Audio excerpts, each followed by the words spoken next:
നമസ്കാരം, പ്രവാസി മലയാളിയിലേക്ക് സ്വാഗതം. ഇന്ത്യയിലേക്കുള്ള യാത്രാ നിയന്ത്രണങ്ങൾ ഒഴിവാക്കിയിരിക്കുന്നു.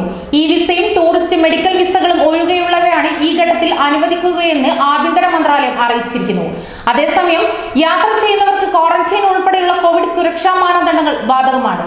രാജ്യത്തേക്ക് വിവിധ ആവശ്യങ്ങൾക്ക് എത്തുന്നവർക്ക് സഹായികളെയും ഒപ്പം കൂട്ടാൻ അനുവാദമുണ്ടായിരിക്കും. നിയന്ത്രണങ്ങൾക്ക് അയവ് വരുത്തുന്നതിന്റെ ഭാഗമായി വിമാന സർവീസ് പുനരാരംഭിക്കാൻ ഇന്ത്യയും ജർമ്മനിയും ധാരണയിലെത്തിയിരിക്കുന്നു.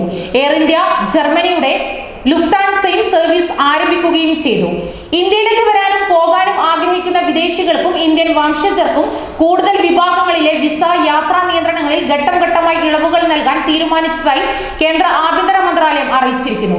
ഘട്ടം ഘട്ടമായി ഇളവുകൾ നൽകുന്നതിന്റെ ഭാഗമായി electronic visa, tourist visa, medical visa എന്നിവ ഒഴികെയുള്ള എല്ലാ വിസകളും പുനഃസ്ഥാപിക്കാനും സർക്കാർ തീരുമാനിച്ചിരിക്കുന്നു.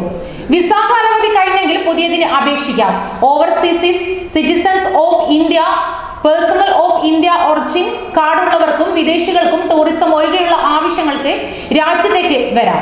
അതേസമയം തന്നെ ചുവടെ പറയുന്ന ഗണത്തിൽപ്പെട്ട വിദേശ പൗരന്മാർക്ക് ഓവർസീസ് സിറ്റിസൺസ് ഓഫ് ഇന്ത്യ കാർഡിന് അർഹതയുണ്ട്. 1947 ഓഗസ്റ്റ് 15 ശേഷം ഇന്ത്യയുടെ ഭാഗമായ പ്രദേശത്ത് നിന്നുള്ള വ്യക്തി മേൽപ്പറഞ്ഞ ഗണത്തിൽപ്പെടുന്നവരുടെ മക്കളും കൊച്ചുമക്കൾക്കും OCI കാർഡിന് അർഹതയുണ്ട്. ഇന്ത്യൻ പൗരത്വമുള്ള മാതാവോ പിതാവോ ഉള്ള കുട്ടി, ഇന്ത്യൻ പൗരത്വമോ OCI കാർഡോ ഉള്ള വ്യക്തിയുടെ വിദേശിയായ ജീവിത പങ്കാളി വിവാഹം രജിസ്റ്റർ ചെയ്ത് 2 വർഷം കഴിഞ്ഞ് അപേക്ഷിക്കാം. പൗരത്വ നിയമത്തിന്റെ 7A വകുപ്പ് പ്രകാരമാണ് OCI കാർഡ് നൽകുന്നത്. ഇതുള്ളവർക്ക് ആജീവനാന്ത ഇന്ത്യൻ വിസയാണ് ലഭിക്കുന്നത്. അതോടൊപ്പം തന്നെ ഗൾഫ് രാഷ്ട്രങ്ങൾക്ക് പിന്നാലെ ഇന്ത്യയും ജർമ്മനിയും തമ്മിലുള്ള വിമാന സർവീസ് പുനരാരംഭിക്കാൻ ധാരണയിലെത്തിയിരിക്കുന്നു.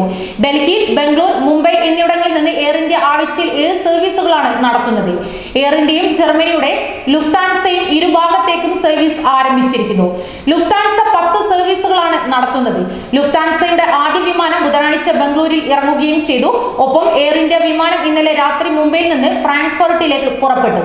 മുൻപുണ്ടാക്കിയ ധാരണയിലെ പൊരുത്തക്കേടുകൾ മൂലം സർവീസ് അടുത്തിടെ നിർത്തിവെച്ചിരുന്നു.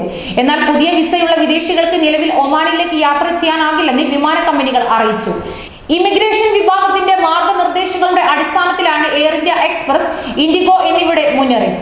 താമസ തൊഴിൽ വിസയുള്ളവർക്കും വിസ പുതുക്കിയവർക്കും യാത്ര അനുവദിക്കും. യാത്രക്കാർക്ക് റെസിഡൻസ് കാർഡ് നിർബന്ധമാണ്.